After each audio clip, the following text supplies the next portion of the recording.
आज यूपी में पलटेगी गाड़ी, हो गया जिहादी का इलाज, पुलिस के हत्थे चढ़ा मौलाना।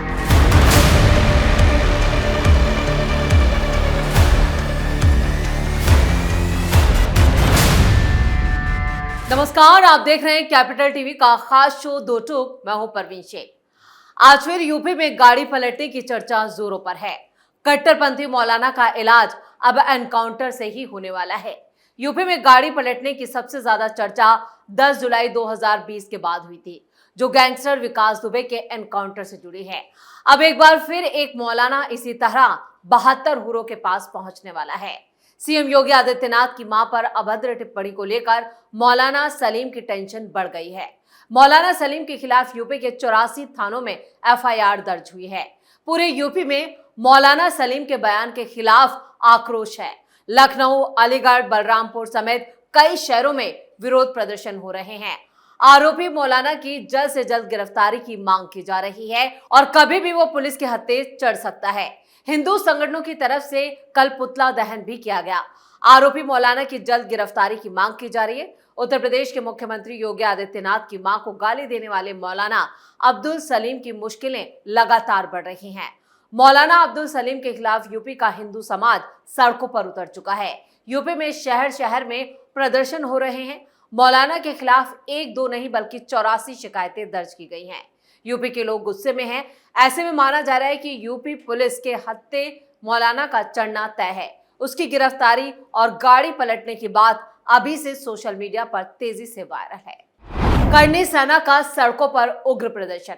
मौलाना अब्दुल सलीम के खिलाफ जगह जगह विरोध प्रदर्शन तेज हो गए हैं। अब तक 84 थानों में एफआईआर दर्ज कराई जा चुकी है। जगह जगह मौलाना के पुतले फूके जा रहे हैं। ऐसे में उम्मीद है कि मौलाना की गिरफ्तारी किसी भी वक्त हो सकती है। वहीं दूसरी तरफ आज राजधानी लखनऊ में राजपूत करनी सेना हजरतगंज चौराहे पर भी मौलाना का पुतला फूका गया। मंगलवार शाम 4 बजे लखनऊ में करनी सेना का विरोध प्रदर्शन हुआ था। मौलाना सलीम के खिलाफ लखनऊ में पोस्टर लगाए गए। बिहार में अररिया जिले के मौलाना अब्दुल सलीम हाल ही में गो हत्या के खिलाफ यूपी में बने कानून के खिलाफ बोल रहे थे और इसी दौरान उन्होंने योगी आदित्यनाथ की मां के खिलाफ अभद्र टिप्पणी की, जिसे लेकर लगातार बवाल हो रहा है। हिंदू संगठनों की तरफ से बुधवार को भी लखनऊ समेत यूपी के कई जिलों में प्रदर्शन का ऐलान किया गया है। हंगामा बढ़ता देख अब मौलाना ने गिरफ्तारी से बचने के लिए नया वीडियो स्टेटमेंट जो है वो जारी किया है। वीडियो में मौलाना ने दावा किया है कि ये वीडियो 2 साल पुराना है और उनकी बात को गलत तरीके से दिखाया जा रहा है, जबकि उन्होंने योगी की मां के बारे में कुछ नहीं कहा। मौलाना ने कहा, मेरी तकरीर गलत तरीके से पेश की जा रही है।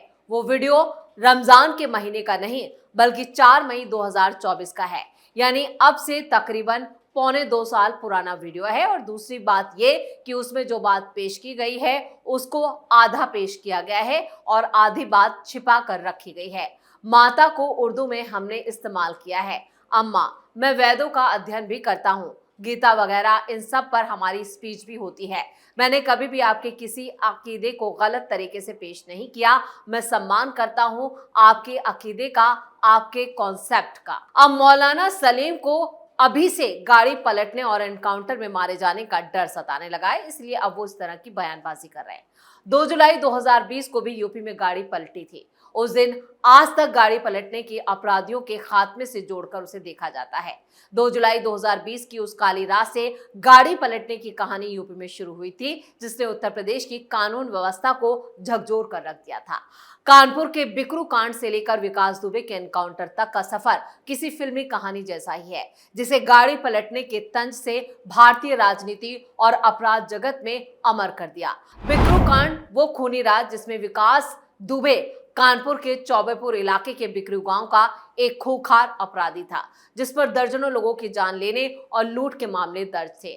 2 जुलाई 2020 की रात पुलिस की एक टीम उसे गिरफ्तार करने बिकरू गांव पहुंची थी, लेकिन विकास को पुलिस की छापेमारी की जानकारी पहले से ही मिल चुकी थी। उसने अपने गुर्गों के साथ मिलकर पुलिस का रास्ता रोका और छतों से अंधाधुंध फायरिंग की। इसी खूनी खेल में 8 पुलिसकर्मी शहीद हो गए थे, जिसमें एक सीओ देवेंद्र मिश्रा भी शामिल थे। इस घटना ने पूरे देश को झकझोर के रख दिया था। यूपी पुलिस के लिए ये प्रतिष्ठा की बात बन गई थी। विकास दुबे फरार हो गया था और उस पर 5 लाख रुपए का इनाम घोषित किया गया था। एक हफ्ते तक वो हरियाणा, दिल्ली और राजस्थान के बॉर्डर पर पुलिस को छकाता रहा। आखिरकार 9 जुलाई 2020 को उसे मध्य प्रदेश के उज्जैन के महाकाल मंदिर से गिरफ्तार किया गया। गिरफ्तारी के वक्त वो चिल्ला रहा था, मैं विकास दुबे हूं, कानपुर वाला। सोशल मीडिया पर खूब वायरल है उसका ये बयान। 10 जुलाई 2020 की सुबह यूपी एसटीएफ की टीम विकास दुबे को उज्जैन से कानपुर ला रही थी। पूरा मीडिया का काफिला उस गाड़ी के पीछे था, लेकिन सुबह करीब 6 बजे कानपुर से कुछ किलोमीटर दूर सचिंडी यानी भोती के पास एसटीएफ ने मीडिया की गाड़ियों को रोक दिया था। कुछ ही मिनटों बाद खबर आई कि जिस गाड़ी यानी TUV 300 में विकास दुबे बैठा था वो बारिश और फिसलन के कारण पलट गई। पुलिस का आधिकारिक बयान था कि गाड़ी पलटते ही विकास ने घायल पुलिस कर्मियों की सरकारी पिस्टल छीनी और भागने की कोशिश की। पुलिस के मुताबिक विकास दुबे को आत्मसमर्पण करने के लिए कहा गया, लेकिन उसने फायरिंग शुरू कर दी। जवाबी कार्रवाई में एसटीएफ ने गोलियां चलाई जो विकास के सीने और कमर में लगी। उसे अस्पताल ले जाया गया, जहां डॉक्टरों ने उसे मृत घोषित कर दिया। विकास दुबे के मारे जाने के बाद समाज दो हिस्सों में बंट गया था। एक बड़ा वर्ग इसे फौरन इंसाफ मान रहा था।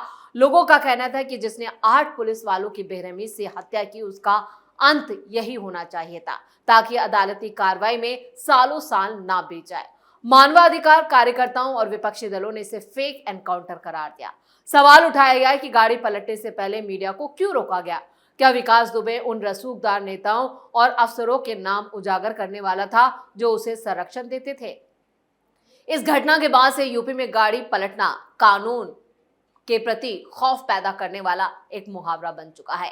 आज भी जब किसी बड़े अपराधी को दूसरे राज्य से यूपी लाया जाता है तो सोशल मीडिया पर गाड़ी पलटने की भविष्यवाणियां शुरू हो जाती हैं और मौलाना सलीम को लेकर यही भविष्यवाणियां इस वक्त सोशल मीडिया पर तैर रही है। यह घटना यूपी पुलिस की जीरो टॉलरेंस नीति का प्रतीक बन चुकी है, जिसका संदेश साफ था, अपराध करोगे तो अंजाम बुरा होगा। न्यायिक जांच के बाद में पुलिस ने क्लीन चिट मिली पुलिस को, लेकिन विकास दुबे की गाड़ी पलटने की कहानी आज भी यूपी के अपराध इतिहास का सबसे चर्चित अध्याय बन चुका है। अब्दुल सलीम कमर चतुर्वेदी कासमी कौन है? मौलाना सलीम उर्फ अब्दुल्ला सलीम कमर चतुर्वेदी कासमी ने उत्तर प्रदेश के मुख्यमंत्री योगी आदित्यनाथ की मां पर एक विवादास्पद बयान दे दिया। इस बयान के बाद प्रदेश के 84 थानों में उनके खिलाफ शिकायतें दर्ज कर दी गई। यह बयान धार्मिक भावनाओं को ठेस पहुंचाने वाला माना जा रहा है और सीएम योगी का अपमान। यह मामला तब खुलकर सामने आया जब मौलाना सलीम ने एक धार्मिक सभा में सीएम योगी की मांग को लेकर यह बयान दिया। यह घटना हाल ही में हुई थी जब मौलाना ने अपने अनुयायियों के बीच अपने विचार साझा किए। समाज में इस बयान को लेकर तीखी प्रतिक्रिया देखने को मिल रही है। मौलाना सलीम के इसी बयान का मकसद राजनीतिक और धार्मिक विवाद पैदा करना साफ साफ नजर आ रहा है। उनके समर्थकों का साफ कहना है कि यह बयान सामाजिक न्याय की ओर एक कदम है, जबकि विपक्ष इसे धार्मिक भावनाओं को भड़काने वाला मानता है।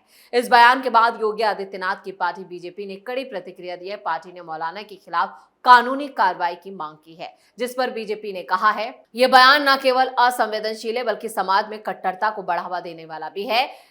हमें ऐसे बयानों की कड़ी निंदा करनी चाहिए। वहीं मौलाना सलीम ने अपने बयान का बचाव करते हुए अपनी सच्चाई भी उजागर की। उसने कहा कि उसका मकसद सिर्फ सच्चाई को उजागर करना था। मौलाना सलीम का यह बयान ऐसे वक्त पर आया जब उत्तर प्रदेश में चुनावों का माहौल गर्म है और इस तरह के बयानों का समाज पर गहरा प्रभाव पड़ सकता है। राजनीतिक जानकारों का मानना है कि यह बयान धार्मिक ध्रुवीकरण को बढ़ावा दे सकता है, जिससे चुनावी नतीजे प्रभावित हो सकते हैं। इस विवाद को लेकर आगे कई घटनाएं हो सकती हैं। मौलाना सलीम के खिलाफ कानूनी कार्रवाई की जा रही है और उनकी गिरफ्तारी कभी भी हो सकती है। इसके अलावा यह मामला चुनावी राजनीति में एक नया मोड़ भी ला सकता है। राजनीतिक पार्टियों को इस मुद्दे का फायदा उठाने की कोशिश खासतौर से विपक्ष कर सकता है और इस पूरे विवाद ने एक बार फिर से धर्म, राजनीति और समाज के बीच की जटिलता को उजागर कर दिया है। यानी समाज में किस कदर वैमनस्य फैल चुका है ये भी दिखाता है। देखना होगा कि इस मामले का आखिर कैसे अंत होता है और समाज इस पर क्या दूरगामी प्रभाव होंगे। लेकिन फिलहाल सोशल मीडिया पर सलीम की गाड़ी पलटने की चर्चाएं जोरों पर हैं और हमने आपको बताया कि किस तरह से इसको विकास दुबे से जोड़कर देखा जा रहा है। यानी एक बार फिर विकास दुबे जो है वो सोशल मीडिया पर वायरल है। अब देखना यह होगा कि सलीम सीधे जेल जाते हैं या फिर उनकी भी गाड़ी पलट जाती है। इस खास शो में इतना ही। वीडियो कैसा लगा कमेंट करके अपनी राय जरूर दें। वीडियो को लाइक करें, शेयर करें और कैपिटल टीवी को सब्सक्राइब जरूर करें। धन्यवाद।